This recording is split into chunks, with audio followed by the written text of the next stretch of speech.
Seorang miliarder bernama Bima Prasetyo Wicaksono menemukan seorang karyawan perempuannya yang miskin tertidur di bangku taman bersama bayinya. Dan yang terjadi selanjutnya adalah beban keheningan di sebuah sore yang cerah di Taman Suropati, Jakarta Pusat. Sinar matahari sore jatuh dengan keindahan yang kejam di alun-alun taman kota, langit biru tampak sempurna seolah mengejek, sementara bayang-bayang pepohonan memanjang sejuk di atas jalur batu taman. Kehidupan kota Jakarta bergerak cepat, para eksekutif berbicara di telepon, pasangan tertawa tanpa peduli dunia, dan suara lalu lintas di kejauhan berdengung seperti makhluk yang tak pernah tidur. Namun di tengah hiruk-pikuk itu ada satu titik yang diam, sebuah pemandangan yang merusak harmoni bagi siapapun yang mau melihat dengan hati, bukan hanya dengan mata. Di sebuah bangku kayu tua yang lapuk dimakan waktu dan hujan, terbaring sosok perempuan muda yang tampak kalah oleh kelelahan hidup. Ia bukan sekadar beristirahat, melainkan benar-benar tumbang oleh lelah, kepalanya terjatuh ke belakang dengan sudut pasrah total. Matanya terpejam dalam tidur yang begitu dalam hampir seperti pingsan. Yang membuat pemandangan itu memilukan bukan hanya tidurnya, tetapi pakaiannya. Seragam kerja biru tua yang rapi dengan garis putih di kerah, masih tampak bersih meski nasibnya keras. Namun yang paling menceritakan kisahnya adalah tangannya, yang masih mengenakan sarung tangan karat kuning tebal, alat kerja yang melindungi kulit dari bahan kimia dan kotoran, kini terdiam di atas selimut biru pastel. Ia tidak sendirian. Dalam keadaan tak sadar karena lelah, lengannya tetap membentuk pelukan pelindung yang kuat di sekitar sebuah bungkusan kecil di dadanya. Seorang bayi laki-laki berusia beberapa bulan tidur tenang dalam balutan selimut sederhana, tak tahu bahwa tempat tidurnya adalah tubuh ibunya yang kelelahan dan atapnya hanyalah langit terbuka kota yang acuh tak acuh. Pemandangan itu memiliki martabat tragis. Seorang ibu pekerja yang karena tak mampu pulang, menjadikan bangku taman sebagai tempat suci sementara bagi anaknya. Beberapa meter dari sana, dunia kekayaan dan kekuasaan bersiap bertabrakan dengan kenyataan ini. Bima Prasetyo Wicaksono berjalan di jalur taman dengan langkah tegas seseorang yang terbiasa merasa memiliki tanah yang ia pijak. Di usianya yang lebih dari 60 tahun, ia adalah lambang keberhasilan yang menakutkan. Jas biru tua berpotongan Italia yang ia kenakan harganya lebih mahal daripada gaji 2 tahun perempuan di bangku itu. Dasi sutra hitamnya terikat sempurna dan sepatu kulitnya mengilap memantulkan cahaya matahari. Ia baru saja keluar dari rapat bisnis yang kacau, pikirannya dipenuhi angka kerugian, merger gagal, dan ketidakbecusan para direktur. Ia berjalan dengan kemarahan terpendam seperti singa terluka, mengabaikan keindahan taman, mengabaikan orang-orang, hanya tenggelam dalam frustrasi dan kesepian yang menantinya di rumah mewah yang kosong. Bagi dirinya, taman hanyalah jalan pintas menuju mobil yang dikemudikan sopir pribadinya Hendra Gunawan. Namun tiba-tiba ia berhenti. Awalnya bukan keputusan sadar. Matanya yang terlatih melihat detail kecil dalam kontrak miliaran rupiah menangkap kilatan warna yang familiar, biru dan kuning. Ia menghentikan langkah agresifnya, lalu perlahan menoleh ke arah bangku kayu. Di saku kiri seragam perempuan itu terjahit logo kecil bertuliskan PT Wicaksono Sentosa Facility Services, nama keluarganya, perusahaannya, warisannya. Seketika Bima Prasetyo Wicaksono merasakan tusukan aneh di tengah dadanya, dorongan fisik yang membuatnya menekan dada melalui jas mahalnya, bukan rasa sakit, melainkan kejutan dingin ketika melihat nama keluarganya, simbol kekuasaan dan status, melekat pada seorang gadis yang tertidur lelap di bangku taman dengan sarung tangan kebersihan masih terpasang dan bayi dalam pelukannya. Itu bukan rasa sakit fisik, melainkan kejutan yang menghantam hati Bima Prasetyo Wicaksono ketika melihat nama keluarganya, simbol kekuasaan dan status, tercetak di seragam seorang gadis yang tertidur dengan mulut sedikit terbuka di bangku taman umum, masih mengenakan sarung tangan kebersihan dan memeluk seorang bayi. Rasanya seperti ditampar oleh kenyataan yang dingin. Kontras itu begitu tajam. Ia, pemilik sebuah imperium, berdiri di bawah matahari dengan jam tangan emas mahal yang menandai waktu kaum istimewa. Sementara gadis itu, roda paling kecil dalam mesin perusahaannya, runtuh karena kelelahan, tak terlihat oleh siapapun kecuali olehnya saat itu. Suara kota seolah menghilang, meninggalkan Bima Prasetyo Wicaksono dan gadis itu terperangkap dalam gelembung keheningan yang tegang. Ia tak mampu memalingkan pandangan. Ada sesuatu pada lekuk leher gadis itu, pada cara putus asa kedua tangannya yang bersarung tangan karat kuning memeluk bayi, yang membuat perutnya terasa mual. Itu bukan rasa iba, melainkan keguncangan mendalam, seolah takdir memaksanya melihat sesuatu yang selama bertahun-tahun sengaja ia abaikan.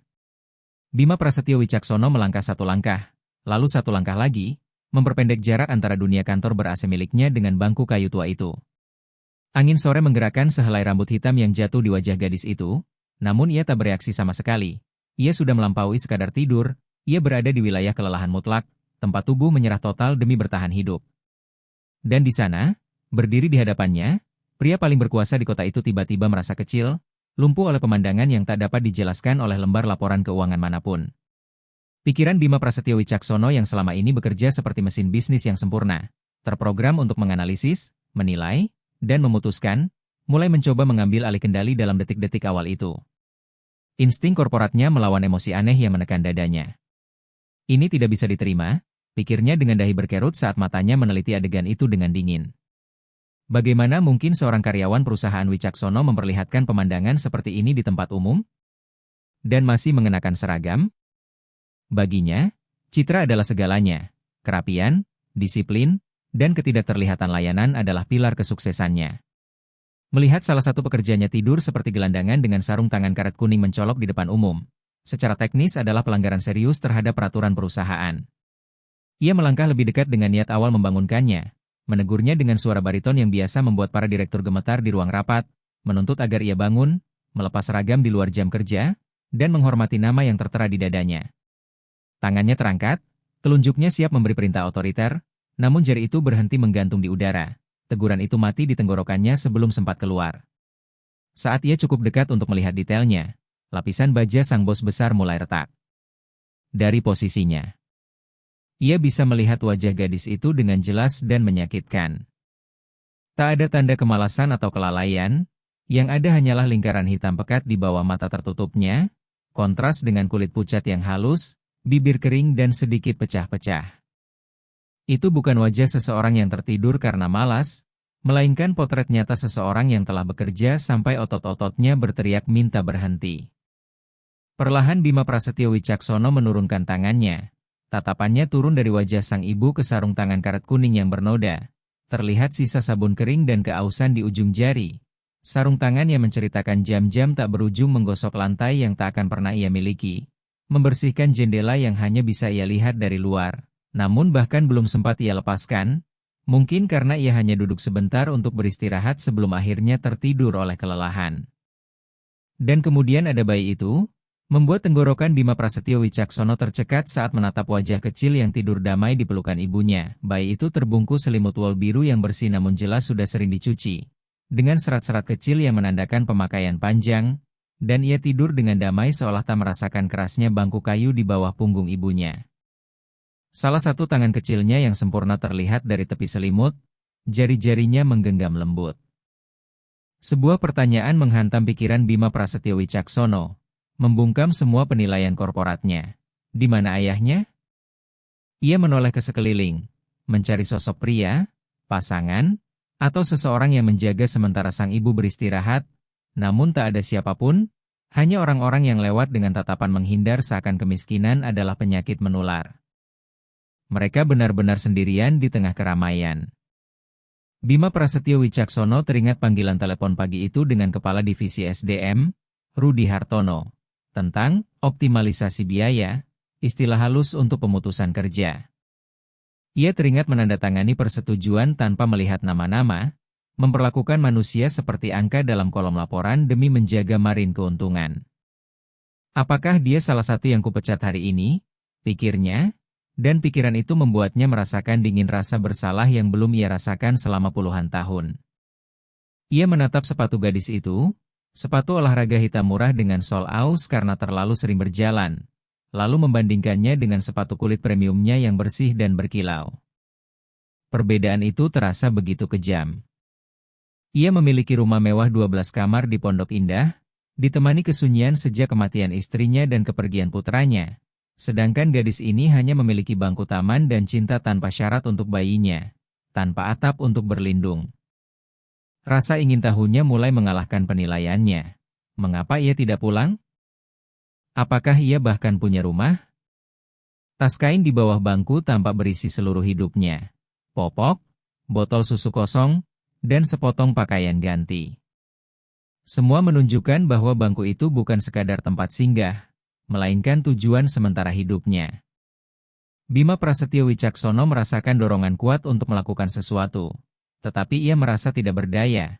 Ia tahu cara membeli perusahaan, mengintimidasi pesaing, dan menghasilkan miliaran rupiah di bursa. Tetapi ia tidak tahu cara membangunkan seorang ibu yang kelelahan di taman tanpa membuatnya merasa dipermalukan. Tangannya secara refleks meraih dompet di saku dalam jasnya. Uang? Itulah yang selama ini ia tahu untuk diberikan. Ia bisa meninggalkan beberapa lembar rupiah di tas atau di bawah selimut lalu pergi. Solusi mudah khas orang kaya, menenangkan hati dengan uang lalu melanjutkan perjalanan menuju mobil ber-AC yang dikemudikan Hendra Gunawan. Ia membuka dompet kulitnya, jemarinya menyentuh lembar uang, namun saat kembali menatap gadis itu, ia melihat sang ibu bergerak dalam tidur, mengeluarkan erangan kecil sambil memeluk bayinya lebih erat seolah takut ada yang merebutnya. Gerakan naluriah penuh cinta dan ketakutan itu membuat Bima Prasetyo Wicaksono terdiam. Untuk pertama kalinya dalam hidupnya uang terasa kotor dan tidak cukup. Menaruh uang di sana berarti memperlakukannya seperti pengemis, padahal ia mengenakan seragam perusahaannya, ia bagian dari perusahaannya. Keluarga dalam arti paling dingin namun tetap keluarga. Dan keluarga Wicaksono, katanya dalam hati sambil mengingat kebanggaan leluhurnya, tidak membiarkan orangnya tergeletak di jalan. Namun ada sesuatu yang lebih, intuisi yang mencegahnya berbalik, bisikan halus di tengkuknya yang mengatakan pertemuan ini bukan kebetulan. Ia melangkah lebih dekat, melampaui batas kewajaran, sedikit menunduk untuk mengamati lebih jelas. Cahaya matahari berubah sudut dan kilatan logam di bawah kerah seragam gadis itu menarik perhatiannya. Sesuatu berkilau di sana, setengah tersembunyi oleh kain seragam dan selimut bayi. Bima Prasetyo Wicaksono menyipitkan mata. Rasa ingin tahu berubah menjadi ketegangan listrik. Karena kilau perak tua memiliki warna yang sangat khas dan ia tahu perasaan itu bukan ilusi. Jantung Bima Prasetyo Wicaksono, yang beberapa menit sebelumnya berdetak karena kemarahan, kini mulai berdegup dengan campuran ketakutan dan antisipasi. Seolah ia akan menemukan sesuatu yang membuat semua masalah bisnisnya tampak sekecil butiran pasir di padang gurun. Pria kesepian itu berdiri di tepi jurang kontras kehidupan, hanya perlu sedikit membungkuk untuk jatuh ke dalamnya. Ia menarik tangannya kembali seolah udara di sekitar perempuan itu membakar kulitnya. Kilatan perak tadi telah menyalakan alarm di alam bawah sadarnya, tetapi gerakan mendadak sang bayi yang menghela napas dalam tidur dan kembali menutupi benda itu dengan lipatan selimut mematahkan momen tersebut. Miliarder itu mundur satu langkah, memulihkan kembali postur kaku yang ia latih selama 40 tahun di puncak dunia korporasi, namun kegelisahan sudah terlanjur berakar di dadanya. Ia mengangkat pergelangan tangan kirinya untuk melihat waktu, refleks yang biasanya memberinya rasa aman. Jam tangan Patek Philippe edisi terbatas dengan kaca safir itu menunjukkan pukul 16.15 sore. Jarum detiknya bergerak mulus dan hipnotis, membagi waktu menjadi fragmen-fragmen yang bagi pria sepertinya bernilai jutaan rupiah. Namun saat ia menurunkan pandangan dari jam itu ke bangku kayu, Bima Prasetyo Wicaksono merasakan mual mendadak. Di sana, waktu tidak bernilai uang, waktu adalah musuh. Bagi gadis itu, setiap detik tidur adalah detik yang dicuri dari perjuangan bertahan hidup, risiko dirampok, kehilangan pekerjaan, atau jatuh sakit karena angin sore yang mulai dingin. Kontras itu menghantamnya keras. Ia teringat rumah mewahnya di Pondok Indah, 12 kamar kosong, ruang-ruang besar berlapis marmer impor yang tak pernah diinjak siapapun. Pendingin ruangan disetel pada suhu sempurna 22 derajat hanya untuk kesunyian. Rumahnya adalah makam kemewahan, monumen kesuksesan yang bergema oleh kesepian sendiri. Dan di sini, di bangku taman yang retak dan kotor, ada lebih banyak rasa rumah dalam pelukan ibu miskin itu daripada di seluruh properti 3 hektarnya. Ponsel di saku jasnya bergetar memecah pikirannya. Ia mengeluarkannya dengan kesal, layar menunjukkan nama Rudi Hartono dari divisi SDM. Realitas korporat mencoba menariknya kembali. Ia teringat percakapan pagi tadi di ruang rapat kaca dengan pemandangan kota. Pak Wicaksono, kata Rudi Hartono dengan nada dingin profesional yang dulu ia sukai, angka kuartal ini menuntut pemangkasan 15% staf kebersihan dan perawatan. Posisi mereka redundan. Kita akan menghemat miliaran rupiah per tahun. Bima Prasetyo Wicaksono hanya mengangguk tanpa melihat daftar nama dan menandatangani persetujuan digital di tablet, mengatakan bahwa efisiensi adalah yang utama. Kini, melihat gadis berseragam biru itu, kata efisiensi terasa seperti abu pahit di mulutnya. Apakah dia salah satu posisi redundan? Apakah gadis yang tidur dengan seragam masih melekat karena takut atau kelelahan itu hanyalah angka yang ia hapus pagi tadi agar saham naik sedikit? Rasa bersalah, yang selama ini ia anggap kelemahan orang miskin, mulai merembes melalui retakan baju zirah egonya. Ia sadar bahwa selama ini ia tidak tahu apapun tentang orang-orang yang membersihkan kantornya, memoles lantainya, dan mengosongkan tempat sampahnya. Mereka seperti hantu biru yang muncul saat ia tidak ada. Namun hantu ini punya wajah, punya nama walau ia belum mengetahuinya, dan yang paling menyakitkan, punya seorang anak. Matanya terpaku pada bayi itu yang kembali bergerak mencari kehangatan tubuh ibunya. Bima Prasetyo Wicaksono memperhatikan selimut biru yang membungkus bayi itu bersih tanpa celah. Kontras dengan sepatu lusuh sang ibu. Detail yang menghancurkan, karena jelas ia telah mengorbankan segalanya, bahkan kenyamanan dan penampilannya sendiri, demi menjaga anak itu tetap layak. "Siapa kamu?" bisik Bima Prasetyo Wicaksono kepada angin. Suaranya serak tenggelam dalam dengungan lalu lintas kota di kejauhan. Perbedaan antara kekuasaan Bima Prasetyo Wicaksono dan kerentanan perempuan itu begitu jurang dalam. Ia bisa membeli seluruh taman dan mengubahnya menjadi area parkir pribadi hanya dengan satu panggilan telepon. Sementara perempuan itu bahkan tidak memiliki jaminan tempat tidur untuk malam itu. Namun anehnya, saat menatapnya, Bima Prasetyo Wicaksono merasakan tusukan iri di hatinya. Iri karena perempuan itu punya seseorang untuk dipeluk. Seseorang yang menjadi alasan ia bertahan hidup, bekerja lembur dan begadang demi seorang bayi. Sedangkan ia hanya memiliki rekening ban dan kenangan samar tentang putranya, Rangga Aditya Wicaksono, yang pernah ia usir dari hidupnya karena tidak mau mengikuti aturan dan memilih mencintai seorang wanita yang ia anggap tidak sepadan. Kenangan tentang Rangga Aditya Wicaksono terasa menyakitkan secara fisik. Sudah 3 tahun ia tidak tahu kabar putranya sejak hari ia berteriak, "Jika kau keluar dari pintu itu, lupakan nama keluarga ini," dan putranya pergi dengan keras kepala yang sama seperti dirinya. Ia bertanya-tanya dalam hati, di mana putranya sekarang? Apakah ia punya anak? Apakah ia kedinginan atau kelaparan? Dan bayangan bayi di bangku itu tiba-tiba tumpang tindih dengan bayangan Rangga Aditya Wicaksono kecil dulu, dengan kepalan tangan yang sama rapuh. Ia menggelengkan kepala, mencoba menyingkirkan hantu masa lalu, karena ia tahu masa lalu tidak bisa diperbaiki. Tetapi ada kenyataan di depan matanya saat ini. Gadis itu menggigil pelan. Suhu mulai turun dan matahari tenggelam di balik gedung-gedung tinggi Jakarta, melemparkan bayangan panjang dan dingin ke bangku taman. Naluri melindungi dalam diri Bima Prasetyo Wicaksono, yang selama bertahun-tahun tertidur di bawah lapisan sinisme dan kesombongan, kini terbangun dengan raungan sunyi. Ia tidak bisa membiarkannya di sana. Ini bukan soal amal perusahaan, melainkan kemanusiaan dasar yang menuntutnya bertindak sebelum malam jatuh. Namun sebelum ia sempat memutuskan apa yang harus dilakukan, kenyataan dunia luar yang kejam lebih dulu campur tangan. Suara langkah berat sepatu bot menekan kerikil jalan setapak menjadi tanda peringatan pertama. Suara otoritas murahan yang mencoba mengintimidasi. Bima Prasetyo Wicaksono menoleh perlahan dengan keanggunan predator yang terbiasa memerintah dan melihat seorang satpam taman, Agus Santoso, berjalan mendekat. Tubuhnya besar, seragamnya kusut dan tidak rapi, tongkat keamanan di pinggangnya bergoyang berirama di pahanya. Wajahnya menyeringai dengan ekspresi jijik dan merasa lebih tinggi, tipikal orang yang diberi sedikit kekuasaan lalu menggunakannya untuk menekan yang lemah. Ia bahkan tidak menatap Bima Prasetyo Wicaksono, matanya hanya tertuju pada mangsa muda, perempuan yang tertidur di bangku. "Hei, bangun!" bentak Agus Santoso dengan suara serak memecah ketenangan rapuh suasana, melangkah cepat sambil menggerakkan gantungan kunci dengan bunyi kasar. "Ini bukan hotel, pergi dari sini." Nadira Putri Lestari, tenggelam dalam kelelahan yang dalam, tidak bergerak. Bayinya terkejut dan mengeluarkan rengekan kecil yang segera teredam oleh dada ibunya.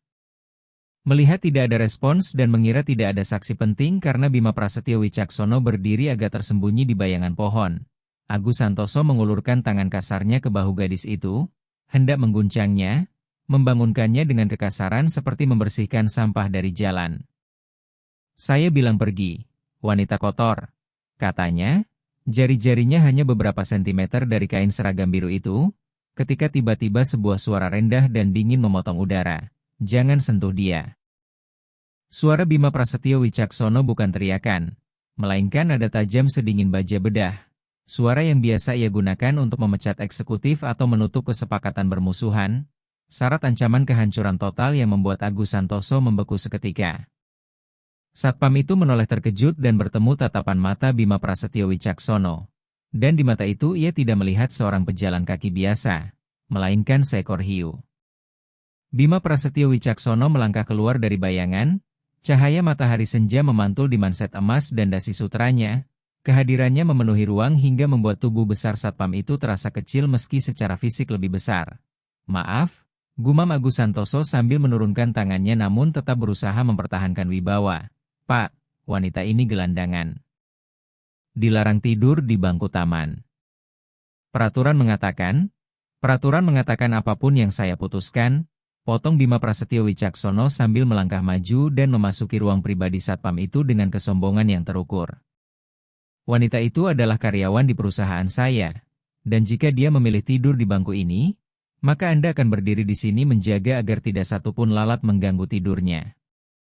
Apakah Anda mengerti? Agus Santoso berkedip bingung, menatap jas mahal dan aura aristokrat Bima Prasetyo Wicaksono, lalu menatap gadis berpakaian sederhana di bangku. Otaknya gagal memahami hubungan di antara keduanya. Tapi, Pak, citra taman ini, orang-orang akan mengeluh. Jika Anda menaikkan suara lagi di dekat anak itu, ujar Bima Prasetyo Wicaksono dengan nada lebih rendah hingga menjadi bisikan mematikan. Saya pastikan Anda tidak akan pernah mendapat pekerjaan apapun di kota ini, bahkan untuk membersihkan toilet sekalipun. Nama saya Bima Prasetyo Wicaksono. Anda ingin saya hubungi atasan Anda atau Anda pergi sekarang juga? Nama itu jatuh seperti bom. Wajah Agus Santoso langsung pucat karena ia mengenalnya. Semua orang di Jakarta mengenal nama yang tertera di setengah gedung kawasan SCBD. Ia menelan ludah, mundur setengah langkah hampir tersandung kakinya sendiri, bergumam meminta maaf tanpa jelas, lalu memberi hormat kikuk sebelum buru-buru pergi sambil menoleh ketakutan seolah menunggu petir menyambar. Bima Prasetyo Wicaksono berdiri di sana menarik napas berat, jantungnya berdegup kencang bukan karena takut melainkan karena adrenalin yang sudah lama tak ia rasakan. Untuk pertama kalinya ia melindungi seseorang bukan dengan uang atau pengacara, tetapi dengan kehadirannya sendiri, dan ia merasa anehnya hidup kembali. Ia menatap gadis itu, Nadira Putri Lestari, yang bahkan tidak terbangun. Seolah insiden tadi tak pernah terjadi karena ia dilindungi perisai tak terlihat yang baru saja dibangun Bima Prasetyo Wicaksono. Miliarder itu menyisir rambut abu-abunya dengan tangan, mencoba menenangkan diri, dan refleks lamanya muncul lagi. Tangannya kembali meraih dompet, solusi uang. Ia mengeluarkan setumpuk rupiah, jumlah yang cukup untuk sewa, makanan, dan pakaian, lalu mendekat ke bangku dengan niat menyelipkannya ke dalam tas kain di lantai sebagai keajaiban anonim agar saat gadis itu bangun ia menemukan solusi instan bagi masalahnya. Namun saat membungkuk, ia berhenti di tengah jalan. Ia melihat botol susu kosong mengintip dari tas, paket popok hampir habis, lalu kembali menatap wajah Nadira Putri Lestari dan menyadari ada martabat dalam penderitaannya yang tidak bisa dibeli dengan uang. Jika ia meninggalkan uang dan pergi, gadis itu tetap sendirian. Uang akan habis dalam seminggu atau sebulan. Lalu apa? Ia akan kembali ke bangku ini, kembali ke dingin. Uang hanyalah plester, cara mudah mengatakan, ambil ini dan jangan ganggu saya dengan kesedihanmu. Dalam sekejap, Bima Prasetyo Wicaksono mengerti bahwa hutangnya pada hidup dan pada hati nuraninya tidak dibayar dengan uang tunai, melainkan dengan tindakan. Ia memasukkan kembali uang itu ke saku dengan kasar, hampir marah pada dirinya sendiri, lalu duduk di ujung bangku dengan hati-hati agar tidak menggerakkan kayu dan membangunkannya. Ia melonggarkan simpul dasinya, gerakan yang belum pernah ia lakukan di depan umum. Saya tidak akan meninggalkanmu di sini, gumamnya pelan sambil menatap cakrawala senja yang berdarah warna oranye dan ungu. Saya tidak tahu siapa kamu, nak, tapi malam ini kamu tidak akan tidur di jalan. Saat itulah takdir, yang lelah menunggu, memainkan kartu utamanya.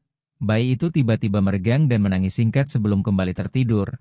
Gerakan itu membuat selimut bergeser sepenuhnya dari bahu Nadira Putri Lestari, memperlihatkan bukan hanya keras seragamnya, tetapi juga benda yang tergantung di lehernya. Sebuah liontin perak yang terbuka di cahaya terakhir sore itu. Kilau itu bukan lagi sekadar pantulan sesaat, benda itu tergantung diam, sedikit berkarat oleh waktu namun benar-benar tak mungkin disalahartikan. Bentuknya oval dengan ukiran sangat khas di tutupnya, lambang keluarga berupa singa berdiri dengan dua inisial saling terjalin, A dan J, untuk Bima Prasetyo Wicaksono dan Rangga Aditya Wicaksono. Napas Bima Prasetyo Wicaksono tercekat, dunia seakan berhenti. Suara kota lenyap digantikan dengungan memekakan di telinganya. Ia membungkuk gemetar dengan mata terbelalak, tak percaya pada apa yang ada di hadapannya. Tangan yang selama ini menandatangani kontrak miliaran rupiah tanpa pernah bergetar kini terulur dengan getaran seorang lelaki tua menuju leher perempuan asing itu. Ia harus menyentuhnya, memastikan apakah ini nyata atau sekadar halusinasi dari rasa bersalah yang menelannya. Dunia seolah menyempit hanya pada ujung jarinya ketika Bima Prasetyo Wicaksono menyentuh kulit hangat di leher Nadira Putri Lestari untuk meraih benda logam itu.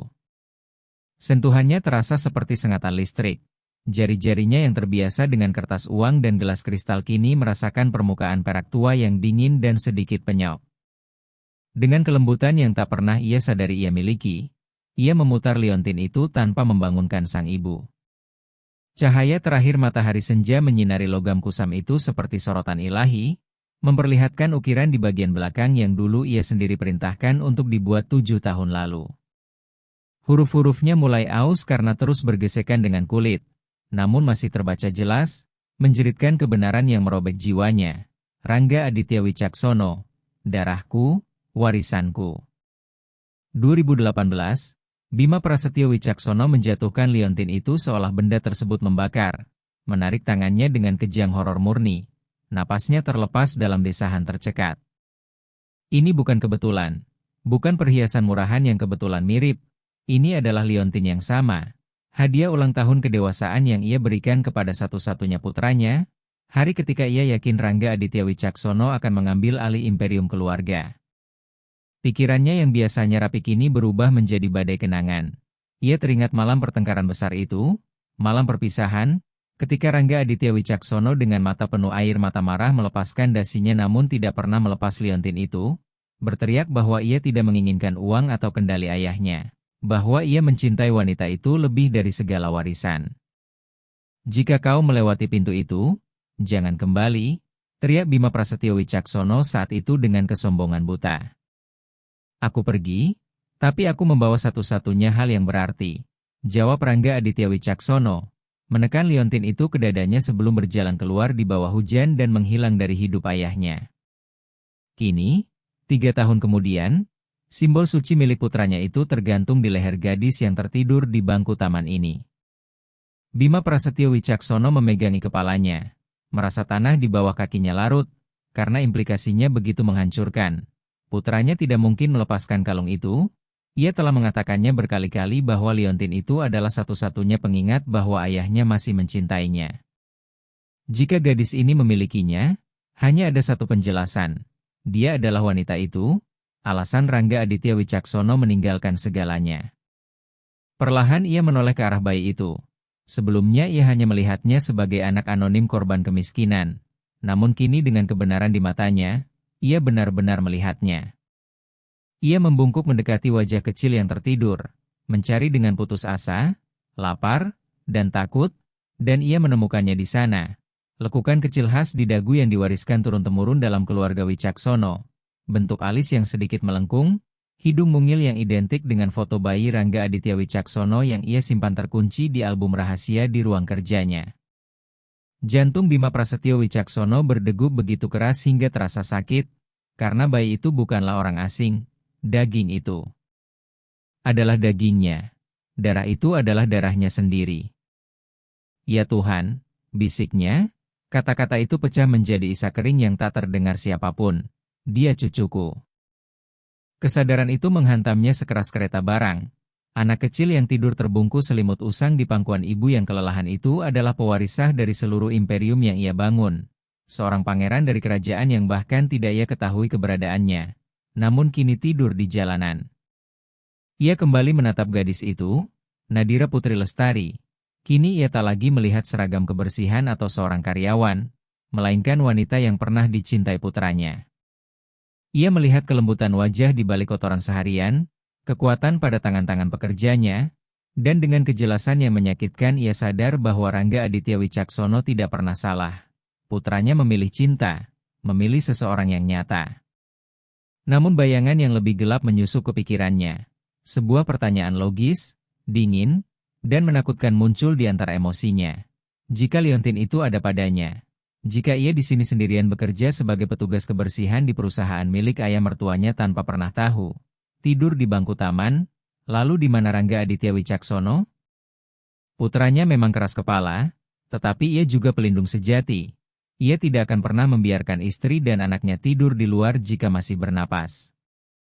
Ia akan bekerja 20 jam sehari mengangkat batu sekalipun sebelum membiarkan keluarganya jatuh dalam kondisi seperti ini. Keheningan taman berubah menjadi sunyi seperti makam. Bima Prasetyo Wicaksono menatap ruang kosong di samping gadis itu. Ruang yang seharusnya ditempati putranya. Dan dengan keyakinan naluriah yang mengerikan seorang ayah, ia tahu bahwa Rangga Aditya Wicaksono tidak akan datang. Putranya tidak sedang membeli makanan, tidak sedang terlambat, ia tidak ada. Pemahaman tentang kematian tidak datang seperti ledakan, melainkan seperti gelombang hitam dingin yang naik dari kakinya hingga menenggelamkan hatinya. Ia membeku di bangku itu dengan pandangan kosong ke lalu lintas jauh, sementara potongan puzzle hidupnya menyatu dengan bunyi akhir yang mengerikan. Jika putranya masih hidup, ia pasti akan datang mencarinya, karena kebanggaan akan runtuh ketika ada seorang anak yang harus dilindungi. Jika putranya masih hidup, gadis ini tidak akan mengenakan seragam layanan PT Wicaksono Sentosa. Rangga Aditya Wicaksono tidak akan pernah membiarkan ironi takdir begitu kejam hingga istrinya membersihkan lantai imperium ayahnya demi gaji minimum. Dia sudah meninggal, suara batin Bima Prasetyo Wicaksono berbisik, bukan sebagai pertanyaan melainkan vonis. Ia menutup mata, dan untuk pertama kalinya dalam puluhan tahun merasakan air mata membakar kelopak matanya. Bayangan putranya yang kuat, muda, penuh kehidupan runtuh dalam pikirannya. Ia sadar selama 3 tahun ini ia diam-diam menunggu. Setiap kali telepon berdering, setiap kali bel pintu berbunyi, sebagian hatinya berharap itu adalah Rangga Aditya Wicaksono yang berkata, "Sudah cukup, ayah. Mari kita mulai lagi." Ia hidup menunggu kepulangan yang tak pernah terjadi. Sementara ia sendiri berdiam di Menara Gading dikelilingi kemewahan steril. Putranya justru hidup dicintai lalu mati jauh darinya. Dan yang paling tak termaafkan adalah menantu dan cucunya terombang-ambing melawan lapar dan dingin. Bahkan tanpa sadar bekerja di bawah perusahaan miliknya sendiri, tak terlihat oleh matanya.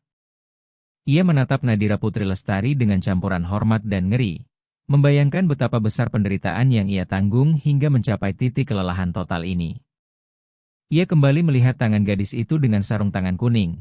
Tangan-tangan itulah yang mungkin pernah memegang putranya saat ajal menjemput, tangan-tangan yang mungkin menggali kubur nyata atau metaforis, lalu keesokan harinya harus mengangkat pel dan ember demi memberi makan bayinya.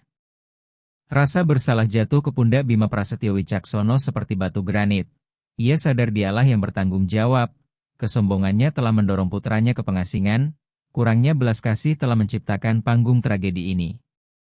Andai saja 3 tahun lalu ia mau mendengarkan, mau menerima gadis ini, hari ini mereka semua mungkin sedang makan malam bersama di rumah besar itu.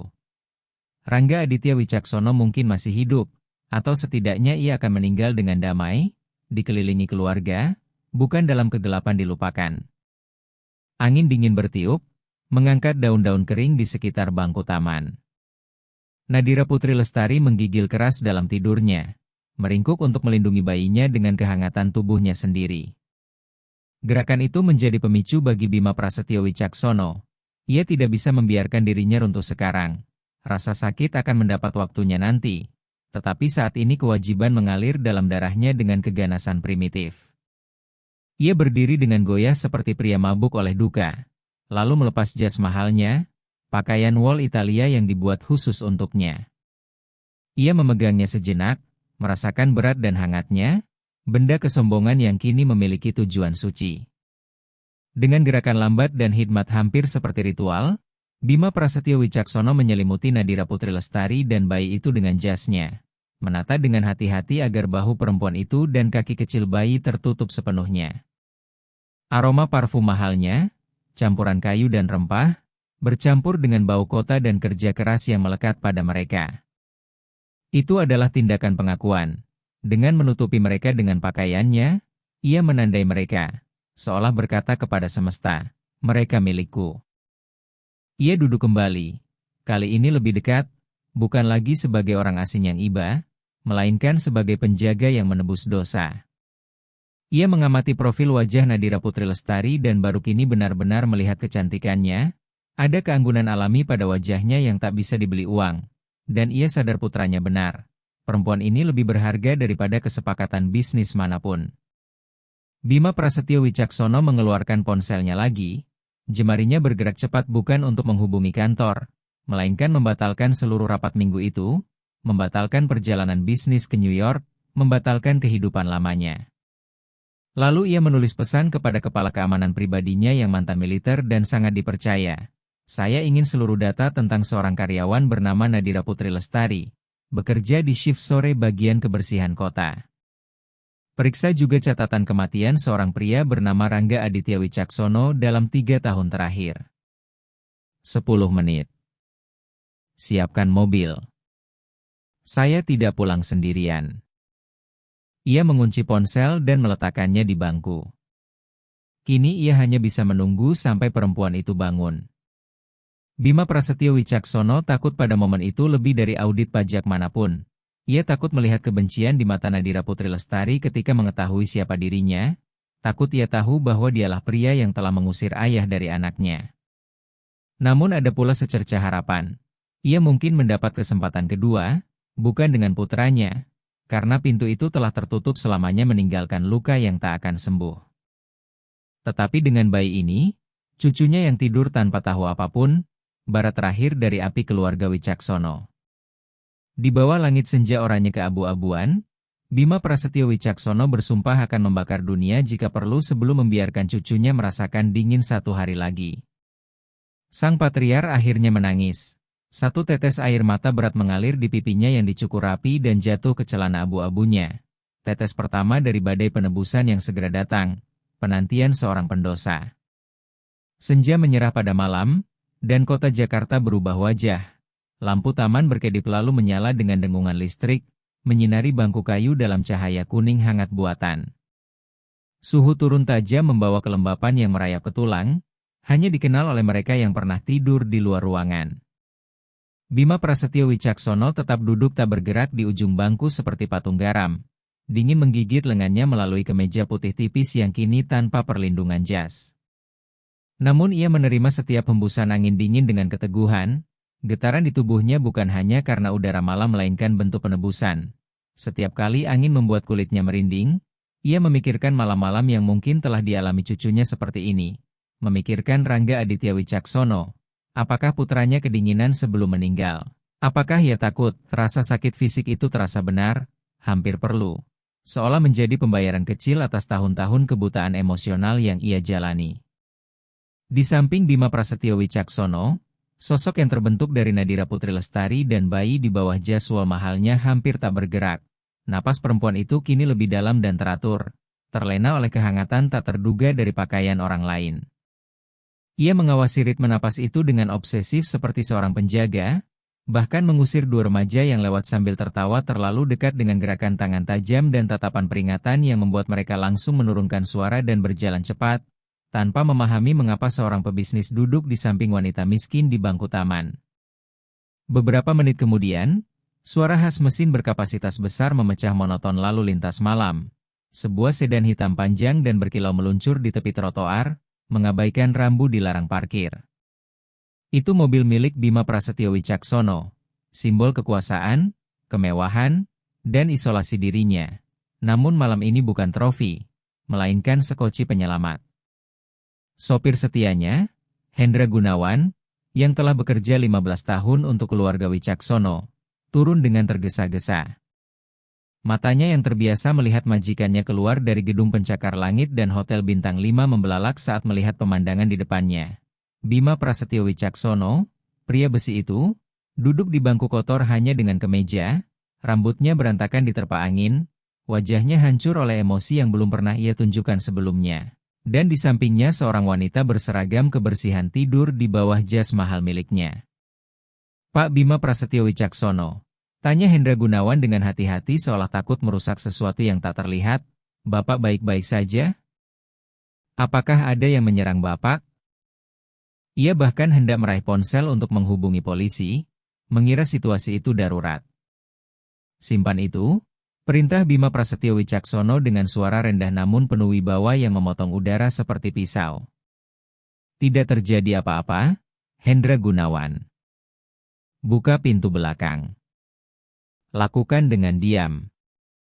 "Tapi, Pak, jas Bapak," wanita itu, gumam Hendra Gunawan, kebingungan karena semua protokol kerjanya runtuh malam itu. "Dia keluarga," kata Bima Prasetyo Wicaksono pelan namun berat seperti gempa, tanpa memberi penjelasan lebih jauh, tidak mengatakan menantu atau karyawan, hanya satu kata, keluarga. Dan dari mulut seorang Wicaksono, kata itu adalah hukum mutlak. Seketika kebingungan Hendra Gunawan hilang digantikan disiplin. Jika sang bos mengatakan wanita di bangku itu keluarga, maka wanita itu adalah orang terpenting di dunia saat ini. Ia mengangguk hormat lalu bergegas membuka pintu belakang mobil dengan hati-hati agar tidak menimbulkan bunyi sedikit pun. Bima Prasetyo Wicaksono berdiri perlahan, merasakan lututnya berderit karena dingin dan ketegangan, lalu menatap interior mobil berlapis kulit krem dengan pendingin udara dan sistem keamanan. Seperti rahim logam yang dirancang mengisolasi penumpangnya dari kenyataan, kini akan mengangkut satu-satunya kenyataan yang tersisa dalam hidupnya. Ia menoleh ke arah Nadira Putri Lestari.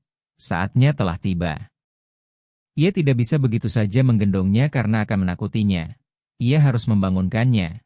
Dan tindakan sederhana itu justru membuatnya lebih gentar daripada negosiasi bisnis paling bermusuhan. Ia takut memecahkan gelembung kedamaian tempat perempuan itu beristirahat, takut melihat ketakutan di matanya saat bangun dan menemukan pria asing di hadapannya. Namun malam semakin larut dan taman menjadi semakin berbahaya. Bima Prasetyo Wicaksono membungkuk, tangannya yang besar dan terawat ragu sesaat sebelum diletakkan lembut di bahu Nadira Putri Lestari yang tertutup jasnya sendiri. Tidak mengguncangnya, hanya membiarkan berat tangannya jatuh sebagai sentuhan yang tegas namun menenangkan. Sebuah jangkar ke realitas. "Nak," bisiknya menggunakan kata yang sudah bertahun-tahun tak ia ucapkan, "sudah waktunya kita pergi." Angin berembus lagi, menggoyangkan daun-daun kering di sekitar kaki mereka, seolah alam pun menahan napas menunggu reaksinya. Kesadaran tidak kembali kepada Nadira Putri Lestari secara tiba-tiba, ia naik perlahan dan menyakitkan dari jurang kegelapan. Pertama datang sensasi fisik, nyeri tumpul di leher karena posisi yang salah, kaki yang mati rasa, dan terutama kehangatan asing yang menyelimutinya, kehangatan yang seharusnya tidak ada di sana. Aromanya berbeda, bukan bau pemutih dan disinfektan murah yang biasanya melekat pada hidupnya, melainkan wangi kayu cendana, tembakau halus, dan kain berkualitas tinggi yang belum pernah disentuh kulitnya. Ia membuka mata. Yang pertama dilihatnya adalah langit malam yang gelap bercampur cahaya oranye kota Jakarta. Panik langsung meledak di kepalanya seperti sengatan listrik. Sudah malam. Aku tertidur. Ketakutan khas pekerja yang hidup dari hari ke hari menyerangnya. Kehilangan bus terakhir, tak punya uang untuk ojek, terlambat mengambil sesuatu. Pikirannya yang masih kabur butuh 1 detik untuk mengingat bahwa bayinya ada bersamanya. Ia memeluk erat dan merasakan tubuh hangat elang Arjuna Wicaksono di dadanya. Dia di sini. Dia aman. Namun ketika menunduk, ia melihat kain gelap dan berat yang menutupinya, jas pria, jas mahal. Dengan sarung tangan karet kuningnya ia meraba tekstur itu, merasakan lembutnya wol berkualitas di bawah lapisan lateks sintetis. Bingung, ia menoleh cepat ke kanan dan melihat sosok itu. Seorang pria berdiri di dekatnya, siluetnya terpotong cahaya lampu taman. Pria tinggi dan berwibawa dengan kemeja putih yang tampak bersinar di temaram. Nadira Putri Lestari berkedip mencoba fokus, lalu mengenali wajah itu, Ia pernah melihatnya di lukisan besar di lobi gedung korporat tempat ia membersihkan kaca. Pernah melihatnya di majalah yang kadang ia ambil dari tempat sampah untuk dibaca. Itu dia, pemilik perusahaan, bos besar, Bima Prasetyo Wicaksono. Jantungnya seakan berhenti sesaat lalu berlari liar menghantam tulang rusuknya. Rasa takut yang muncul bukan logis, melainkan naluriah, seperti rusa yang bangun dan menemukan pemburu bernapas di tengkuknya. Dalam pikirannya yang lelah hanya ada satu penjelasan. Ia ketahuan tidur di luar jam kerja dengan seragam masih dipakai, melanggar aturan, mempermalukan perusahaan. Ya Tuhan, seru Nadira Putri Lestari dengan suara pecah karena tenggorokan kering dan ketakutan. Ia mencoba berdiri tergesa-gesa. Jas Bima Prasetyo Wicaksono terlepas dari bahunya dan jatuh ke tanah. Gerakan itu membangunkan Elang Arjuna Wicaksono yang langsung menangis kaget. Ia terhuyung karena pusing dan kurang makan, hampir kehilangan keseimbangan, memeluk bayinya kuat-kuat sementara sarung tangan kuningnya berderit di atas selimut biru. Maaf, Pak, katanya tergagap mundur hingga punggungnya menabrak sandaran bangku. Jangan pecat saya, tolong. Saya bersumpah hanya sebentar. Saya lembur dan tidak ada yang bisa menjaga anak saya. Kata-katanya mengalir terburu-buru, permohonan hina lahir dari kebutuhan mutlak. Matanya membelalak penuh air mata panik, membayangkan hidupnya runtuh, tanpa pekerjaan, tanpa gaji, di jalan dengan bayi. Pak Bima Prasetyo Wicaksono, tolong, tangisnya mengakui siapa pria itu. Saya akan kerja lembur gratis. Tidak akan terulang lagi. Saya akan lepas seragam sekarang juga. Maafkan saya. Dengan gerakan putus asa dan menyayat hati, ia bahkan mencoba membuka kancing seragamnya dengan satu tangan sambil menggendong bayinya dengan tangan lain, seolah melepaskan pakaian perusahaan bisa menghapus kesalahannya. Keputusasaan dalam gerakannya begitu telanjang hingga menyakitkan untuk dilihat. Ia merasa kecil, kotor, dan tidak layak di hadapan pria yang baginya tampak seperti dewa turun dari langit untuk menghakiminya. Dan saat itu Bima Prasetyo Wicaksono merasakan hatinya hancur berkeping-keping, melihat ketakutan yang ia timbulkan, melihat bagaimana gadis itu, ibu dari cucunya sendiri, gemetar seolah ia adalah algojo, menjadi pukulan terbesar bagi ego Bima Prasetyo Wicaksono sepanjang hidupnya. Setiap kata maaf dari Nadira Putri Lestari terasa seperti cambukan pada nuraninya. Ia mengira pria itu hanya peduli pada citra perusahaan, padahal Bima Prasetyo Wicaksono sedang sekarat oleh rasa sakit karena tanpa sadar telah meninggalkan mereka. Ia tidak bisa membiarkan perempuan itu terus merendahkan diri. Ia harus menghentikan siksaan psikologis itu sekarang juga. Ia melangkah maju, mengabaikan jarak sosial dan semua batasan, lalu mengulurkan kedua tangannya dengan telapak menghadap ke atas, sebuah isyarat menyerah dan menawarkan bantuan, bukan ancaman. Nadira Putri Lestari. Ia menyebut namanya, entah bagaimana ia tahu, mungkin dari seragam atau intuisi, namun suaranya tegas hingga memotong kepanikan perempuan itu. Ia membeku, pikirannya berputar, ia tahu namaku, itu bisa berarti baik atau buruk. Ia tetap diam, gemetar seperti daun, sementara Elang Arjuna Wicaksono menangis di bahunya.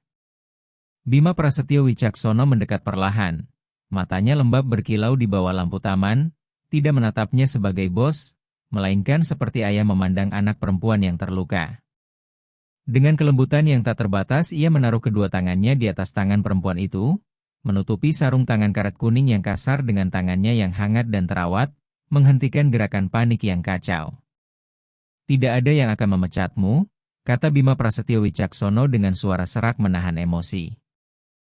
Lihat aku, nak, tatap mataku. Nadira Putri Lestari, lumpuh oleh sentuhan dan keanehan situasi, mengangkat pandangannya, berharap melihat kemarahan atau penghinaan, namun yang ia lihat adalah seorang pria tua dengan wajah hancur oleh kesedihan, menatapnya dengan intensitas yang tak ia pahami namun tanpa kebencian. Shift MU sudah selesai. Lanjut Bima Prasetyo Wicaksono pelan seolah mengucapkan vonis pembebasan. Bukan hanya hari ini, semua sudah selesai, tidak ada lagi mengepel lantai, tidak ada lagi tidur di bangku taman. Kau dengar? Sudah selesai. Namun Nadira Putri Lestari masih bingung. Otaknya tak mampu memproses perubahan mendadak itu. Pak, saya butuh pekerjaan ini, bayi saya. Saya tidak punya siapa-siapa, bisiknya. Bima Prasetyo Wicaksono menggenggam lembut sarung tangan karet di tangannya. Aku tahu. Aku tahu kau sendirian. Dan itu kesalahan dunia, dan kesalahanku, katanya, menanggung beban yang belum ia pahami, tapi sekarang kau tidak sendirian lagi. Mobil itu, ia mengangguk ke arah sedan hitam tempat Hendra Gunawan menunggu dengan pintu terbuka. Menunggu untukmu dan untuk dia. Ia menunjuk bayi itu. Elang Arjuna Wicaksono, yang mulai tenang saat ibunya berhenti bergerak panik, menatap Bima Prasetyo Wicaksono dengan mata gelap besar, mata milik Rangga Aditya Wicaksono. Pria tua itu harus menggigit bibirnya agar tidak runtuh di tempat. Kenapa? Tanya Nadira Putri Lestari dengan suara hampir tak terdengar, curiga berjuang melawan secercah harapan. Orang kaya tidak melakukan ini, bos tidak melakukan ini. Bima Prasetyo Wicaksono tahu ia belum bisa mengatakan kebenaran bahwa ia adalah ayah mertua yang dulu mengusir suaminya. Karena jika diucapkan sekarang, di tengah jalan, perempuan itu akan lari dan membencinya. Ia harus lebih dulu mendapatkan kepercayaannya, membuktikan bahwa ia aman. Karena kadang, kata Bima Prasetyo Wicaksono, entah berbohong atau mengatakan kebenaran terdalam, hidup memberi kesempatan untuk memperbaiki yang rusak, dan aku tidak akan membiarkan seorang wanita dari rumahku tidur di jalan bersama seorang anak. Ini soal kehormatan, Nadira Putri Lestari. Tolong naik ke mobil, biarkan aku menolongmu, bukan sebagai bosmu, tapi sebagai seseorang yang datang terlambat. Nadira Putri Lestari menatap mobil mewah itu, lalu bangku keras dan dingin, lalu mata penuh permohonan dari pria paling berkuasa yang pernah ia kenal. Naluri bertahan hidup yang mendorongnya melindungi Elang Arjuna Wicaksono dari dingin malam akhirnya mengambil keputusan. Ia mengangguk pelan sambil menunduk, masih malu namun kalah oleh tawaran keselamatan. Bima Prasetyo Wicaksono menghembuskan napas panjang yang tak ia sadari tertahan, lalu membungkuk mengambil jasnya yang kini kotor berdebu, yang sama sekali tak lagi ia pedulikan, dan kembali menyampirkannya di bahu Nadira Putri Lestari, menutupi seragamnya, menutupi kemiskinannya. Ayo pulang, kata Bima Prasetyo Wicaksono sambil menaruh tangan pelindung di punggung Nadira Putri Lestari untuk menuntunnya menuju mobil, menyeberangi garis tak kasat mata yang memisahkan dunia kemiskinannya dengan dunia privilese yang secara darah seharusnya menjadi milik bayi itu. Perjalanan antara bayangan dan cahaya pun dimulai. Suara pintu mobil yang menutup terdengar seperti segel brankas, langsung memutus bising kota, angin dingin, dan kenyataan kejam di luar. Di dalam sedan mewah itu, keheningan terasa padat dan harum, dengan aroma lembut kulit premium dan kayu mahal. Bagi Nadira Putri Lestari, ruang itu bukan sekadar kendaraan, melainkan seperti pesawat luar angkasa, dunia asing yang jauh dari hidupnya di bus penuh sesak dan angkutan umum berisik hingga membuatnya pusing. Ia merapat ke pintu, berusaha mengecilkan diri agar tidak mengotori jok rem dengan seragam kerjanya yang kotor. Sarung tangan karet kuning masih melekat di tangannya. Dalam kepanikan ia lupa melepasnya, dan kini benda itu tampak mencolok dan memalukan, simbol kelasnya yang bertabrakan dengan elegansi mobil itu. Dengan tangan gemetar dan pipi memerah karena malu, ia melepas sarung tangan itu perlahan seolah mengupas kulit kedua yang menandainya. Lalu buru-buru memasukkannya ke saku celana seperti menyembunyikan sesuatu yang memalukan. Bima Prasetyo Wicaksono duduk di sisi lain kursi belakang dengan jarak penuh hormat, tidak menatap langsung karena tahu tatapannya bisa membuat gadis itu makin gelisah. Pandangannya diarahkan ke jendela, melihat lampu kota melintas seperti garis cahaya kabur. Namun perhatiannya sepenuhnya tertuju pada napas bayi dan keberadaan perempuan yang tanpa sadar membawa nama keluarganya. Mobilnya sangat indah, Pak, bisik Nadira Putri Lestari pelan, mencoba memecah kesunyian meski suaranya bergetar. Saya belum pernah naik mobil seperti ini, maaf kalau saya bau keringat, hari ini sangat panjang. Bima Prasetyo Wicaksono menutup mata sejenak, dadanya terasa perih. Jangan minta maaf, katanya sambil akhirnya menoleh lembut, membuat Nadira Putri Lestari tertegun. Tidak ada yang lebih berharga di mobil ini selain yang kau gendong. Nadira Putri Lestari menunduk menatap elang Arjuna Wicaksono yang sudah tertidur lagi karena ayunan mobil dan hangatnya AC. Namanya Elang, katanya dengan kebanggaan lembut seorang ibu. Minggu lalu usianya 6 bulan. Elang, ulang Bima Prasetyo Wicaksono, merasakan nama itu di lidahnya. Bukan nama bangsawan bisnis, melainkan nama sederhana namun kuat, dan ia menyukainya. Dia tampan, dagunya seperti petarung. Mirip ayahnya, jawab Nadira Putri Lestari. Suaranya sedikit pecah saat menyebut sosok yang tak ada. Matanya sama, dan cara dia mengernyit saat lapar juga sama. Udara di mobil terasa berat. Inilah saatnya, pikir Bima Prasetyo Wicaksono. Ia harus tahu, harus mendengar kisah itu langsung dari mulut perempuan ini sebelum mengungkap jati dirinya, harus tahu seberapa dalam luka yang ia tanam di hati putranya sebelum kematian merenggutnya. Ayahnya, tanya Bima Prasetyo Wicaksono hati-hati, menimbang setiap kata. Dia tidak di taman? Kerja malam? Nadira Putri Lestari terdiam beberapa detik. Mengelus kepala bayi itu dengan gerakan melingkar lembut. Saat ia mengangkat wajahnya, matanya kering, keras oleh kepasrahan lama. Tidak, Pak, dia tidak bekerja, bisiknya. Dia meninggal 6 bulan lalu, tepat seminggu sebelum Elang lahir. Kalimat itu menghantam Bima Prasetyo Wicaksono seperti pukulan fisik meski ia sudah menduganya. Mendengarnya secara langsung membuat kematian Rangga Aditya Wicaksono menjadi nyata, final, dan tak bisa dibatalkan. Ia mengepalkan tangan di atas lutut untuk menahan getaran.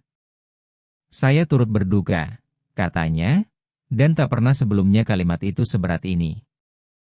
Apa yang terjadi, kalau tidak keberatan?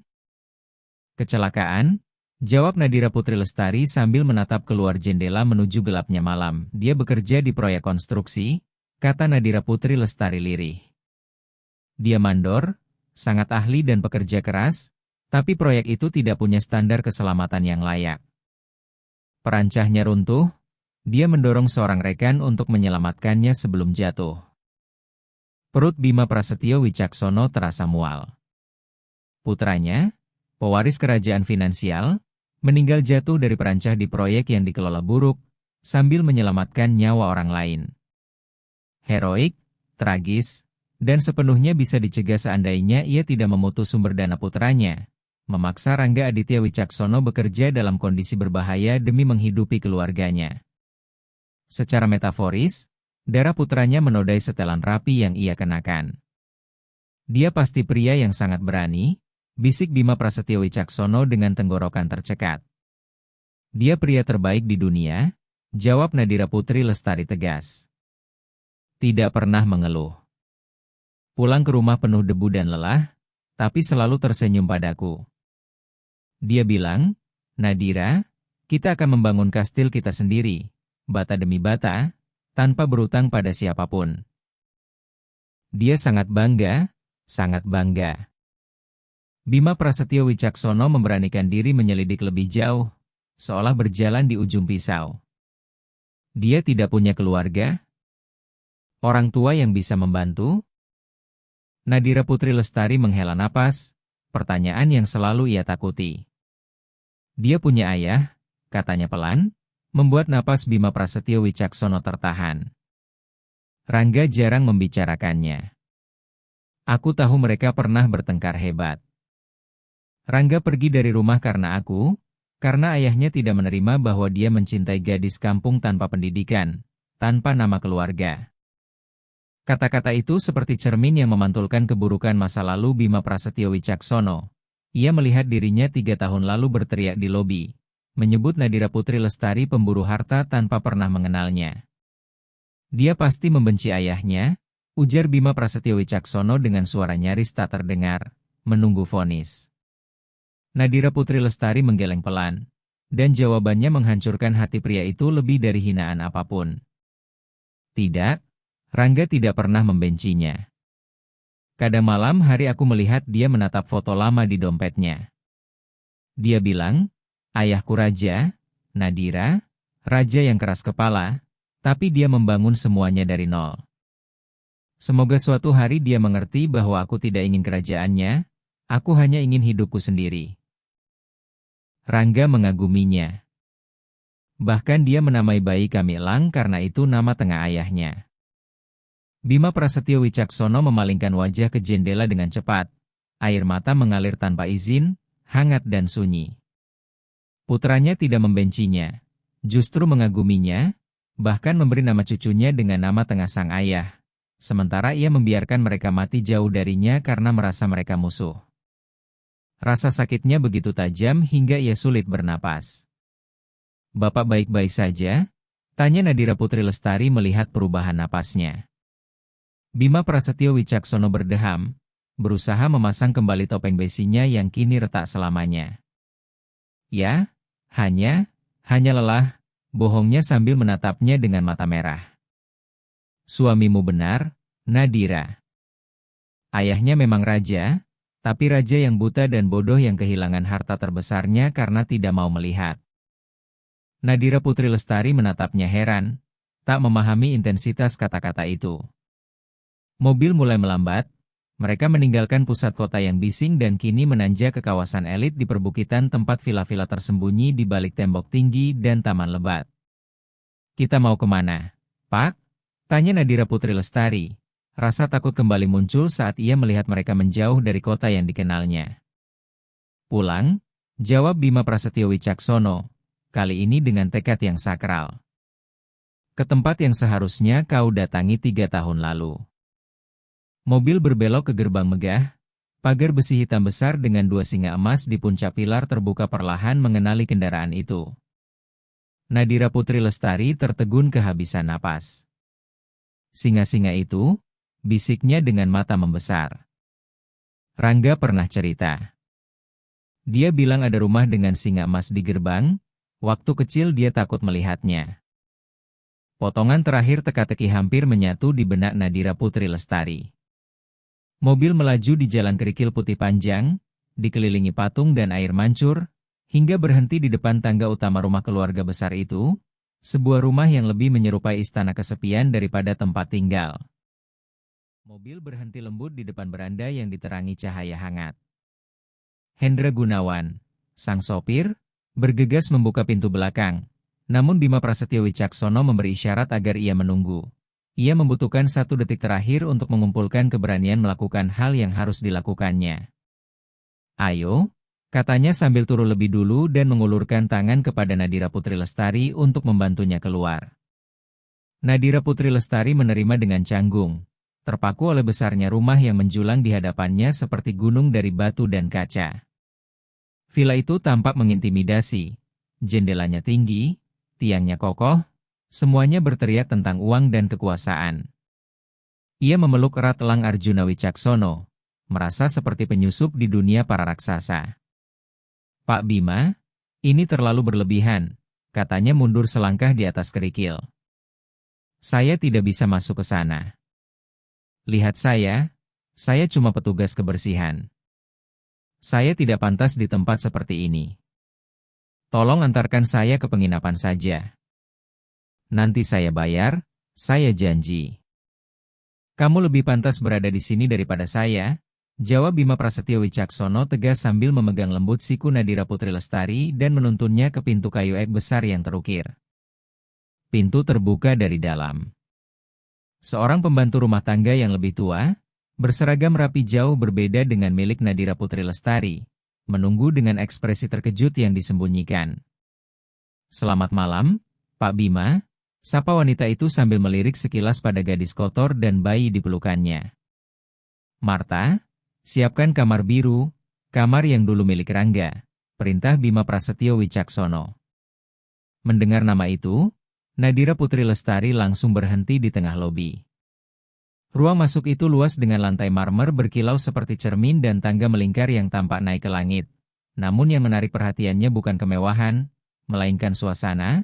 Ada aroma yang sama dengan jaket yang ia kenakan, aroma kayu dan rempah, aroma masa kecil Rangga Aditya Wicaksono. "Rangga," bisik Nadira Putri Lestari, Suaranya menggema di aula besar. Kenapa Bapak menyebut nama itu? Bima Prasetyo Wicaksono berhenti di depannya di bawah lampu gantung kristal raksasa yang menyorot setiap emosi tanpa ampun. Nadira Putri Lestari menatap sekeliling dengan mata penuh curiga dan pengakuan yang perlahan tumbuh. Pandangannya jatuh pada meja samping dengan deretan foto berbingkai perak. Ia melangkah mendekat seperti terhipnotis, dan Bima Prasetyo Wicaksono tidak menghentikannya. Di sana, foto seorang pemuda berusia sekitar 20 tahun tersenyum di atas kuda, rambutnya diterpa angin.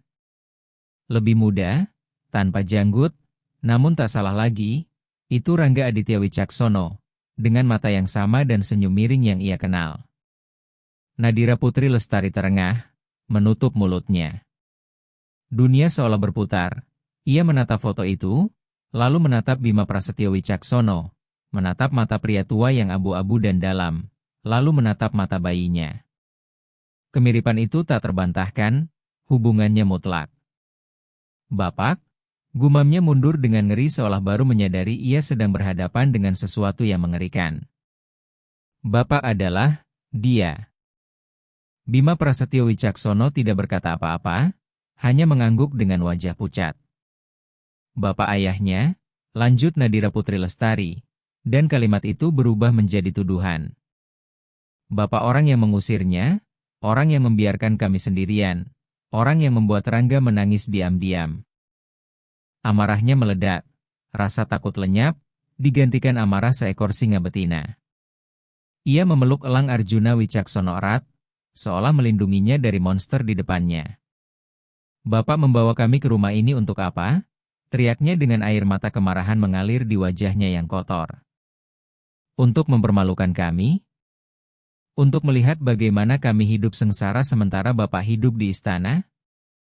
Rangga mati bekerja seperti budak karena semua pintu ditutup oleh Bapak. Nadira Putri Lestari berbalik hendak lari meninggalkan tempat itu, hendak melarikan diri dari rumah terkutuk tersebut. Nadira, tunggu, seru Bima Prasetyo Wicaksono. Namun ia tak berhenti. Ia hampir mencapai pintu ketika terdengar suara yang membuatnya membeku. Suara yang tak cocok dengan sosok pria perkasa itu. Suara lutut menghantam lantai marmer. Nadira Putri Lestari berbalik, dan apa yang dilihatnya merenggut napasnya. Bima Prasetyo Wicaksono, sang taipan, pria besi, raja kota itu, berlutut di tengah aula dengan kepala tertunduk di hadapan Nadira Putri Lestari dan bayi di pelukannya. Bahunya bergetar hebat.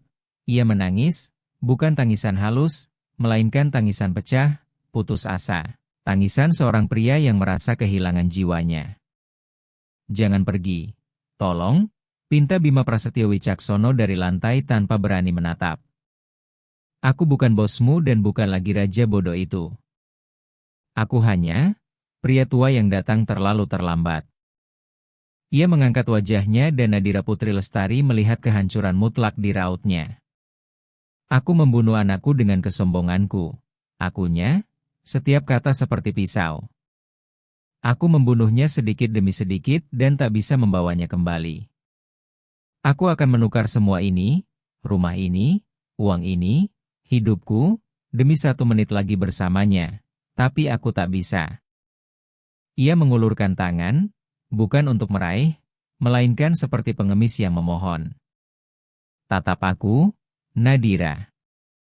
Aku berlutut. Aku minta maaf. Aku minta maaf atas nama Tuhan dan atas nama Rangga. Aku tak meminta kau mencintaiku. Aku hanya memohon izinkan aku menyelamatkan satu-satunya yang tersisa darinya. Ia menunjuk elang Arjuna Wicaksono yang memandangi adegan itu dengan rasa ingin tahu polos. Anak itu darahku, cucuku, pewaris semua ini. Jangan biarkan kebodohanku menghancurkannya juga. Hukum aku, bencilah aku, tapi jangan bawa cucuku kembali ke dingin jalanan. Aku kakeknya, hanya penyesalan ini yang bisa kuberikan. Keheningan setelahnya menggema keras. Nadira Putri Lestari menatap pria berkuasa yang kini hancur di kakinya. Amarah masih menyala, namun ia teringat kata-kata Rangga Aditya Wicaksono bahwa ayahnya keras tapi hatinya tak tahu cara digunakan. Ia menatap anaknya yang hangat dan aman dalam pelukannya, menatap kemewahan di sekeliling yang kini terasa bukan pameran, melainkan persembahan. Ia tahu ia bisa menghancurkan Bima Prasetyo Wicaksono saat itu juga dengan pergi, membiarkannya mati dalam rasa bersalah. Namun ia menatap Elang Arjuna Wicaksono dan bertanya dalam hati apa yang diinginkan Rangga Aditya Wicaksono, balas dendam atau keluarga. Perlahan ia menghembuskan napas, bahunya turun, melangkah mendekati pria yang berlutut itu tanpa langsung mengangkatnya, membiarkan momen itu membebani rumah sebagai pelajaran yang terukir selamanya. Rangga mencintai Bapak, katanya tegas tanpa kebencian. Dan kalau dia mencintai Bapak, aku tak berhak membenci. Lalu ia mendekat hingga tepat di depannya. Kami akan tinggal, bukan karena uang Bapak dan bukan karena Bapak. Kami tinggal karena Elang berhak tahu dari mana dia berasal. Tapi gelar kakek harus Bapak dapatkan. Uang tidak bisa membelinya. Itu didapat dengan cinta, dan Bapak punya banyak pekerjaan untuk itu. Bima Prasetyo Wicaksono menghela napas lega begitu dalam hingga hampir pingsan, menundukkan kepala hingga menyentuh lantai marmer sebagai tanda syukur tertinggi. Terima kasih, bisiknya. Terima kasih, Nak. Saat itu Elang Arjuna Wicaksono merasakan emosi yang kuat, mengulurkan tangan mungilnya ke arah pria yang berlutut itu dan mengoceh pelan. Suara kecil yang menjadi jembatan baru di atas reruntuhan tragedi. Penebusan telah dimulai. Mereka lalu menaiki tangga spiral besar dalam prosesi sunyi. Bima Prasetyo Wicaksono tak berani berjalan di depan. Melangkah satu anak tangga di belakang Nadira Putri Lestari seperti pengawal, melindungi ratu yang kembali dari pengasingan. Setiap langkah menggema di marmer, namun gema sebenarnya hidup dalam kenangan rumah itu. Selama 3 tahun tak seorang pun naik ke lantai itu dengan tujuan kehidupan, tempat itu menjadi museum kehilangan. Di ujung koridor, Bima Prasetyo Wicaksono melangkah ragu ke sebuah pintu kayu gelap, tangannya gemetar di gagang kuningan dingin, lalu menoleh pada Nadira Putri Lestari mencari izin tanpa kata sebelum membuka tempat suci itu. Ia mengangguk pelan sambil memeluk Elang Arjuna Wicaksono yang mulai terbangun karena lapar. Bima Prasetyo Wicaksono membuka pintu, dan udara dari dalam kamar berbau waktu yang berhenti. Debu lama, buku tua, dan jejak samar aroma kolon sitrus milik Rangga Aditya Wicaksono. Bima Prasetyo Wicaksono menyalakan lampu temaram dari lampu lantai. Kamar biru itu masih persis seperti yang ditinggalkan Rangga Aditya Wicaksono pada malam pertengkaran mereka. Ranjang yang belum dirapikan, gitar akustik di sudut yang kini dipenuhi kesunyian, dan poster band rock ditempel dengan selotip di dinding plester bergaya Venesia. Nadira Putri Lestari masuk perlahan. Matanya menyapu ruangan dengan rakus, mencari jejak pria yang ia cintai dalam benda-benda yang pernah mengelilinginya sebelum mengenalnya. Ia menyentuh punggung buku-buku di rak, mengelus kayu gitar yang sudah aus. Dia sering bercerita tentang gitar ini, bisiknya dengan senyum sedih. Katanya dia tak pernah benar-benar belajar memainkannya karena bapak ingin dia belajar ekonomi, bukan musik. Bima Prasetyo Wicaksono menunduk, menerima teguran dari masa lalu dengan rendah hati. Aku salah dalam segalanya, akunya dengan suara serak. Aku ingin membentuknya sesuai bayanganku sendiri dan lupa melihat siapa dirinya sebenarnya. Siti Rahmawati, asisten rumah tangga senior, muncul di ambang pintu membawa ranjang bayi portabel dari loteng, spray bersih, dan handuk hangat. Ia bergerak dengan efisiensi yang disertai air mata, memahami tanpa penjelasan bahwa bayi yang dibawa pulang itu adalah kembalinya masa kecil Rangga Aditya Wicaksono. Saat kedua wanita menata ruangan, mengubah mausoleum remaja itu menjadi sarang hangat bagi bayi, Bima Prasetyo Wicaksono berdiri di dekat jendela menatap gelapnya taman, merasa tidak pantas berada di sana. Pak Bima, panggil Nadira Putri Lestari lembut. Ia berbalik. Nadira Putri Lestari duduk di tepi ranjang dengan Elang Arjuna Wicaksono di pelukannya. Bayi itu terjaga, tenang, memandangi sekeliling dengan rasa ingin tahu. Bapak, mau menggendongnya? Tawarnya, sebuah persembahan damai yang menghapus jarak antara bangku taman dan rumah megah ini. Kaki Bima Prasetyo Wicaksono terasa lemas. Ia mendekat perlahan, Menyekat tangannya pada celana seolah ingin membersihkan dosa sebelum menyentuh sesuatu yang begitu murni. Ia merentangkan lengan kaku yang lama tak terbiasa memeluk. Nadira Putri Lestari menyerahkan elang Arjuna Wicaksono ke dalam pelukan kakeknya. Berat itu yang pertama kali mengejutkannya. Bukan berat fisik, melainkan berat gravitasi yang menyelaraskan kembali poros dunianya. Elang Arjuna Wicaksono menatapnya dengan mata gelap dalam yang menjadi cermin masa lalu. Lalu mengangkat tangan kecilnya dan menggenggam jari telunjuk Bima Prasetyo Wicaksono dengan kekuatan mengejutkan. Dalam sentuhan itu, es yang selama bertahun-tahun membungkus hati sang miliarder akhirnya pecah sepenuhnya. "Halo, Elang," bisik Bima Prasetyo Wicaksono. Suaranya pecah oleh tangis bahagia yang menyakitkan. "Ini aku, kakekmu. Aku terlambat, aku tahu, tapi sekarang aku di sini." Ia mendekap bayi itu ke dadanya, memejamkan mata, merasakan detak jantung kecil yang cepat dan penuh kehidupan melawan dadanya, seolah berkata, "Hidup, hidup, hidup. Aku berjanji padamu, Elang," ucapnya lebih lantang agar Nadira Putri Lestari dan dinding kamar mendengarnya. "Demi kenangan ayahmu, tak akan ada kekurangan lagi untukmu. Bukan soal uang, tapi soal waktu dan kehadiran. Aku tak akan mengulangi kesalahan yang sama. Aku akan mengajarimu menunggang kuda. Aku akan membiarkanmu bermain gitar meski fals. Dan jika kau ingin jadi musisi, pekerja bangunan, atau presiden, aku akan selalu ada untuk bertepuk tangan." Ia menatap Nadira Putri Lestari yang menangis. Dia menyaksikan pemandangan itu. "Dan kamu, nak?" lanjut Bima Prasetyo Wicaksono dengan tatapan penuh tekad. "Besok juga kontrak kerjamu sebagai petugas kebersihan akan kubatalkan. Kamu bukan karyawanku, kamu ibu dari masa depan keluarga ini. Kamu bisa melanjutkan sekolah jika mau, memimpin rumah ini jika mau, atau beristirahat, tapi kamu tak akan pernah lagi menundukkan kepala pada siapapun, bahkan padaku." "Saya tidak ingin diberi apa-apa, Pak Bima," jawab Nadira Putri Lestari dengan martabat yang tetap utuh. "Saya hanya ingin Elang tahu siapa ayahnya." "Dia akan tahu," tegas Bima Prasetyo Wicaksono. "Setiap hari aku akan bercerita tentang ayahnya dan mengatakan bahwa ayahnya adalah pria yang lebih besar dari kakeknya, karena dia berani pergi demi cinta." Dengan Elang Arjuna Wicaksono masih dalam pelukannya, Bima Prasetyo Wicaksono berjalan ke jendela dan menunjuk ke hamparan lampu kota di kejauhan serta taman gelap luas milik keluarga itu. "Lihat semua ini, Elang," bisik Bima Prasetyo Wicaksono ke telinga bayi itu. "Semua ini tak ada artinya dibandingkan fakta bahwa kamu ada di sini. Rumah ini dulu mati, kamulah yang mengembalikan detaknya." Malam itu Bima Prasetyo Wicaksono tidak tidur. Ia duduk di kursi tua di sudut kamar, menjaga tidur cucu dan menantunya seperti penjaga yang akhirnya menemukan kembali tujuannya. Untuk pertama kalinya setelah bertahun-tahun, keheningan rumah besar itu tidak menekan, melainkan dipenuhi napas lembut kehidupan. Sang raja telah turun tahta dari singgasana kesombongannya untuk menjadi penjaga sebuah ranjang bayi. Dan ketika matahari fajar mulai mewarnai langit, Bima Prasetyo Wicaksono tahu bahwa meski ia tak bisa mengubah masa lalu, masa depan baru saja mulai ditulis dengan huruf-huruf harapan.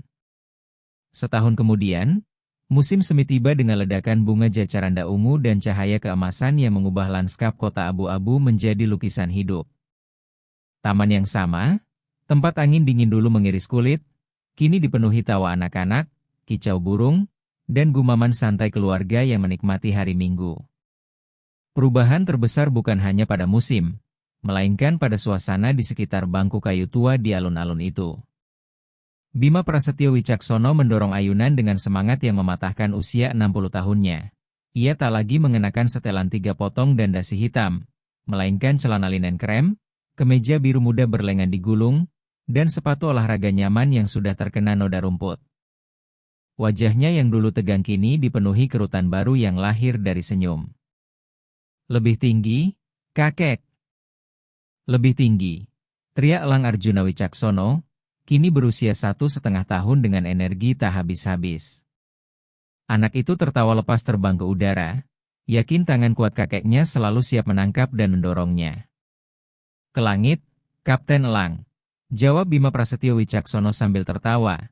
Tak peduli pada tatapan heran beberapa orang yang masih mengenalinya sebagai taipan bisnis menakutkan. Kini satu-satunya urusan penting baginya adalah kebahagiaan anak itu. Beberapa meter dari sana, duduk di bangku kayu yang sama tempat ia pernah tidur dalam keputusasaan, ada Nadira Putri Lestari. Namun perempuan yang duduk di sana hampir tak lagi menyerupai gadis berseragam biru dan sarung tangan kuning itu. Ia mengenakan gaun bunga ringan, rambutnya terurai berkilau, dan sebuah laptop di pangkuannya. Ia meninjau rencana dan anggaran bukan dengan cemas, melainkan dengan otoritas tenang seseorang yang memimpin takdirnya sendiri.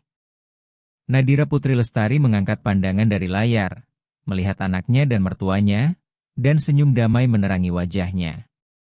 12 bulan telah berlalu dalam penyembuhan, percakapan sulit, air mata bersama di makam Rangga Aditya Wicaksono, dan akhirnya pembangunan kembali. Bima Prasetyo Wicaksono menepati setiap janjinya. Ia bukan hanya memberi mereka rumah, tapi juga tempat di dunia. Nadira Putri Lestari menyelesaikan pendidikan menengahnya dan kini memimpin Yayasan Rangga Aditya Wicaksono, organisasi yang didanai oleh Bima Prasetyo Wicaksono untuk menyediakan tempat tinggal, penitipan anak, dan pelatihan bagi ibu tunggal pekerja.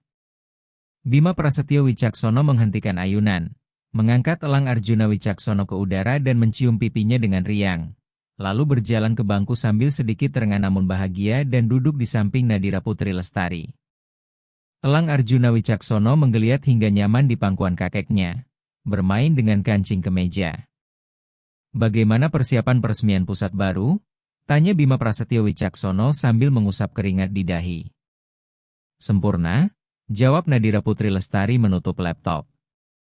"Kami sudah menyiapkan tempat tidur untuk 50 ibu. Tidak akan ada lagi yang tidur di taman ini musim dingin nanti, Pak Bima." "Tidak akan ada," angguk Bima Prasetyo Wicaksono sambil memandang sekeliling alun-alun. Tatapannya berhenti tepat di titik tempat ia menemukannya sore yang mengubah segalanya. "Kadang-kadang," mulai katanya dengan suara yang sejenak menjadi serius, "kadang-kadang aku datang ke sini sendirian saat kalian tidur," kata Bima Prasetyo Wicaksono pelan.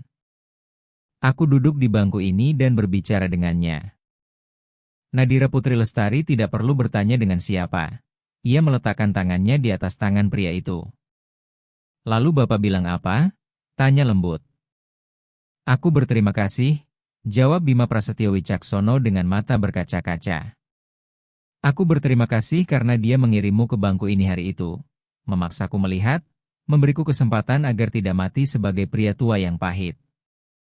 Aku rasa Rangga sudah memaafkan kita, Nadira."